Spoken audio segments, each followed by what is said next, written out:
मागील आठवड्यात जो पाऊस झाला त्याच्यामुळे हुमणी अळीची जी भुंगी आहे म्हणजे प्रौढावस्था ती जमिनीच्या बाहेर आलेली आहे आणि हा त्यांचा अंडे देण्याचा म्हणजे प्रजननाचा काल आहे। तर अशा वेळेस या हुमणी अळीच्या नर माद्यांचं मिलन होऊन ते अंडे देतात आणि तिथून पुढे त्यांचे पुढचा जीवनक्रम तिथे सुरू होतो, म्हणजे अळी अवस्था वगैरे सुरू होते।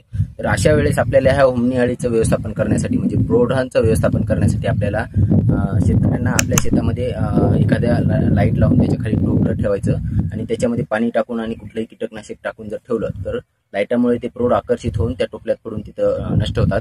त्याचबरोबर इथून पुढे प्रादुर्भाव झालेला म्हणजे अळी अवस्थेत जर व्यवस्थापन करायचं असेल तर त्याच्यासाठी आता शेतकऱ्यांच्या जमिनी तयार करण्याचं काम चालू आहे। तर अशा वेळेस जर आपण हे मेटारायझियम नावाचं जैविक कीटकनाशक जर आपल्या जमिनीमध्ये 4 किलो प्रति एकर या प्रमाणात जर मिसळलं तर या बुरशी मार्फतही हुमणी अळीचं चांगल्या पद्धतीने व्यवस्थापन होतं।